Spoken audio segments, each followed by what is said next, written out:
In 2013, I got a job as an apprentice dog groomer. I had worked at Kennels before, and my then sister-in-law tipped me off to a job opening to apprentice by a nice guy with tattoos, whose mom owned a grooming salon. She gave him my number and he called me that same day. They didn't give me an interview, just handed me an apron and told me I was hired. Over the next 3 months, I got to know the owner's son, Justin, all too well. He was friendly enough, chatty, charismatic. At first I just thought that this guy was glad to have another dude working there, because it was otherwise entirely filled with female employees. He had genuinely seemed to have taken a liking to me, and I liked him too. He told me he had spent a good amount of time in prison, but he was turning his life around. We did mostly grunt work, cleaning up dog crap and mopping, bathing the dogs and such. One night, we're closing up and everyone had gone home besides me and Justin. He asked me if I liked to get high. I said, yeah, on occasion. He replied, I'm not talking about weed. I like to get fucked up. Peeking through the blinds at 3 a.m. kind of shit. You down with that too? I told him no, and he just shrugged, and we went about our work. I knew at this point that he wasn't exactly the person that he showed to the public on a daily basis. There was always something dead behind his eyes. I just told myself that it was probably his prison experience, and I guess in a way, I was right. I eventually quit that job not long after that night. Justin's mom had this bad habit of not wanting to pay me for sticking my nose in dog shit every day, and I hadn't really been trained much for grooming. I gave my notice, took my last pay, and left that place behind. Fast forward to today. Reading up on news articles online, I stumbled upon a story about a few Aryan Circle members had a beef with an old member they were in prison with. They tied this guy up in a garage, strangled him, and stabbed him to death. What I read next chilled me to the core. They took this guy's corpse to one of the attacker's mother's dog grooming salon, where they dismembered his body with a reciprocating saw. I dug deeper, and found it to be Susie's Grooming in Hurst, Texas, where I used to work. My stomach turned. When this murder and butchery had taken place, was shortly after I had quit. And there was only one place in that salon that you would do something so messy. The tub that I'd once bathed so many dogs in, held so many conversations with Justin around. Turns out, Justin's girlfriend had originally confessed to being the one to take apart the body, but she later retracted her confession and called out Justin as the one who did it. And I don't doubt that one bit. He finally got his sentencing this year, 37 years in prison for his involvement. It goes to show, you never know who someone truly is. This story takes place about 15 years ago. My twin sister and I were about 12, and our mom dropped us off at the mall. Nowadays it's pretty run down, but at the time it was a decent mall and fairly safe. We'd been there plenty of times alone with no problem. It was fall, and people were starting their Christmas shopping. We wandered around for an hour or so, then ended up by the fountain in the center of the mall. A woman with a clipboard approached us and asked if we'd like to take a survey. This may strike some as odd, but my mom had pointed out these kinds of people when I asked on a previous trip. They're out trying to get a scoop on the biggest Christmas gifts or whatever. So do we want to take a survey? We're kinda unsure. Sounds a bit boring. You'll get $1 for completing it, the woman says. Oh, well, that changes everything. Okay, we say, and figure we can get candy or something cheap. Both of us expect her to hand over the clipboard, but she says, great, follow us, and turns around. Now we notice a man beside her.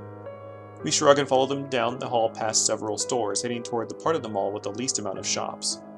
We eventually get to the end where you either have to go into Sears, or turn and go down a hall with no stores, only maintenance rooms and offices, leading ultimately to the exit. After we start heading down this hallway, it dawns on me that this probably isn't right. I look over at my twin and she's giving me the same freaked out look. However, we both are too worried about being rude to say that we no longer want to take this survey, so we quietly continue on. A few yards from the door, they say, okay, the surveys are in the van. The man then points out the glass door and there is idling a van with no windows. Your stereotypical kidnap mobile. Oh hell no. We may have been dumb enough to follow you this far, but we are not dumb enough to get into that van. We immediately protest to start backing up. They change gears suddenly and say, "Oh, I mean in here," and point to a door with a mall office plaque. Okay, van or random office. We chose office. Our survey folks do not come in with us. The woman inside looks surprised to see us. When she asks what we are doing there, we say Steve and Vanessa told us to come take a survey. Not surprisingly, she says they don't have a Steve and Vanessa. She lets us take a pre-survey, though, and we are disqualified because they don't need any more of our age group. Makes me wonder if other kids got to that point and bailed out too. When we leave, we look outside, and Steve, Vanessa, and the van are gone. After all that, and we didn't even get our dollar. This happened about a month after I started my freshman year of college. I had to take a trip to Goodwill to buy some cheap dude clothes. I work as a drag king, and it was getting fairly late into the evening. I knew I had to hurry up because I didn't want to miss the last bus back to campus, so I was rushing through my shopping a little faster than I should have. I was rounding a corner with both arms full of clothes when I run nearly headfirst into some guy. Flustered, of course, I apologized to him, expecting to hear one back.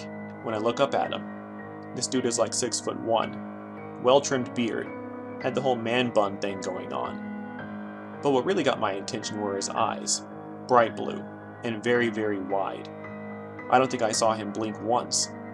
He was fairly attractive, but those eyes were unnerving.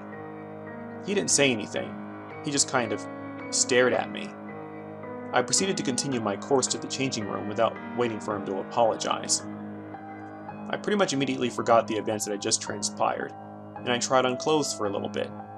I found an outfit I liked, put the clothes that I didn't want away, and set off to go look at shoes. I'm standing between shelves, just browsing and minding my own business, when I see him walk past again.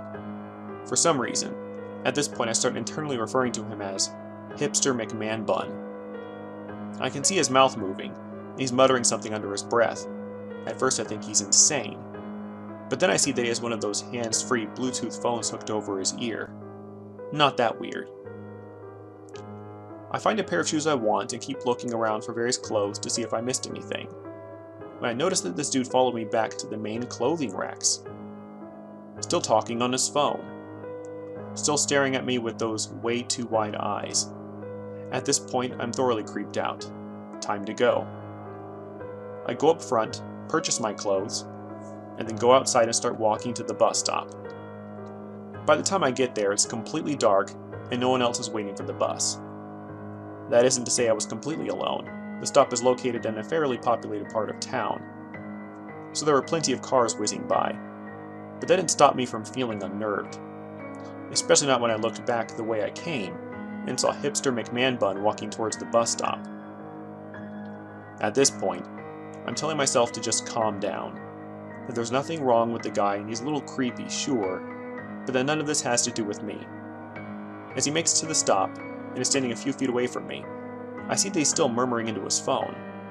I strain to listen to what he's saying over the sound of traffic, and what I hear chills me to the bone. Short, female, shaved, pink hair.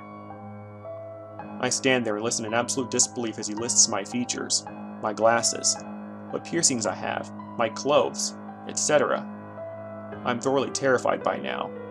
My hands gripping the Goodwill bag so tight, it feels like the handles are going to rip.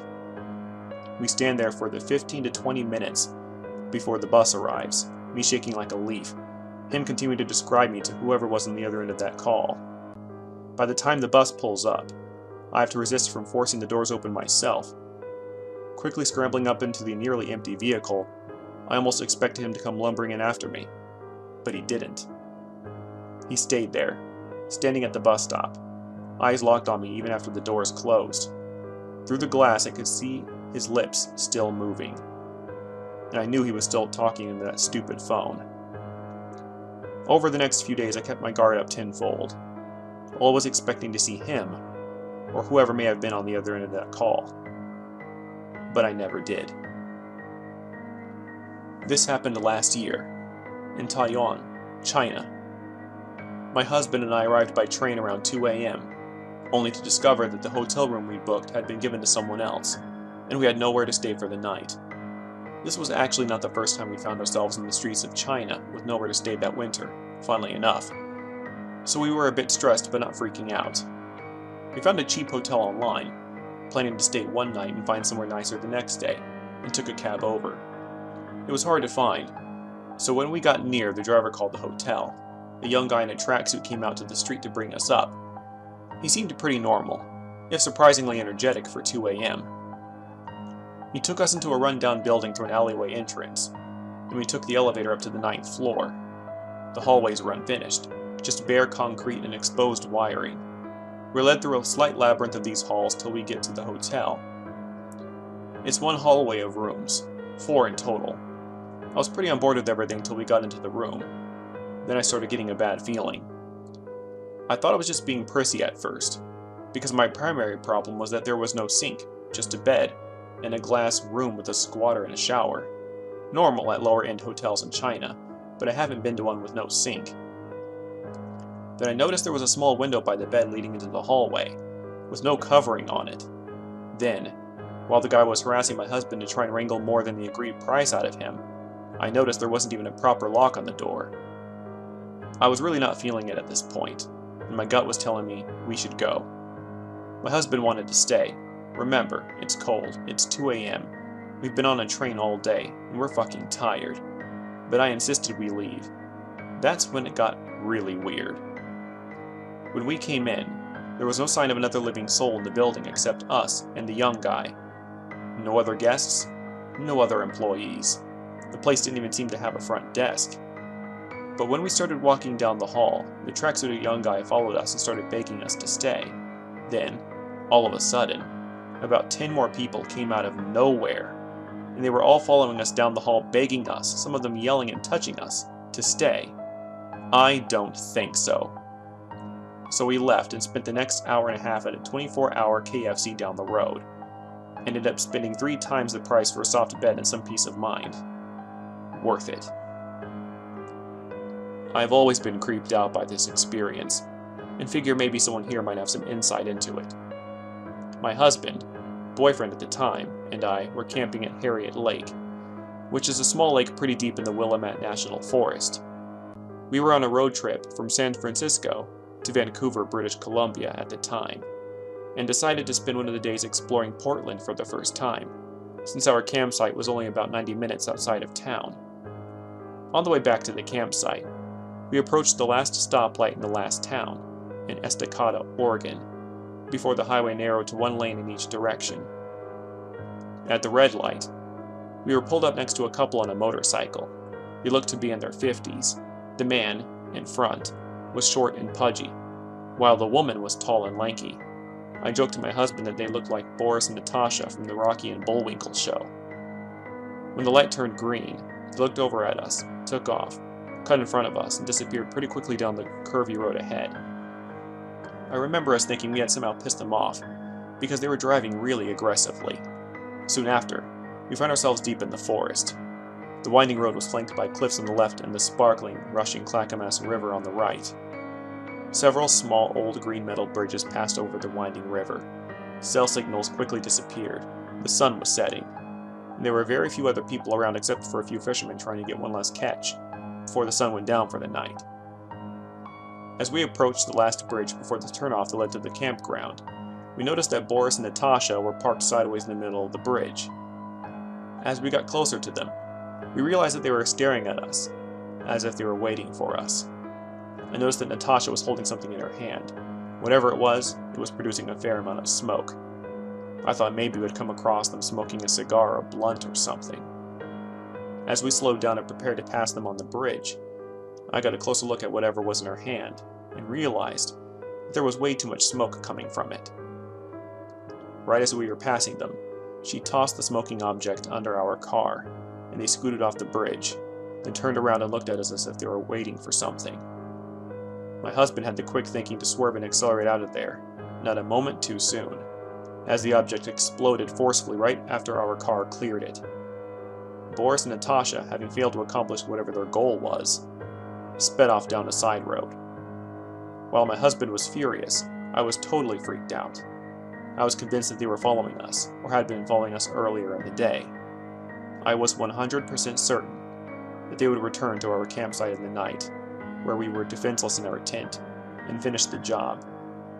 Fortunately, we never saw them again. Welcome, everyone. This is Hollowkeez, and thank you for watching, or listening, all the way through. I just wanted to take the time to address what this channel will encompass. As some of you may have noticed, my prior two videos are very old, and that's mainly because of my own experience with making these types of videos, and so I decided to take a long break. But I decided to take it up again indefinitely. Not only will there be scary stories in this channel, but I also plan to write my own creepypastas, as well as make videos pertaining to anything else scary. I don't plan to limit myself much, so feel free to give suggestions. Anyway, I hope you enjoyed this video. If you did, make sure you like and subscribe. If it's fear you're after, welcome home.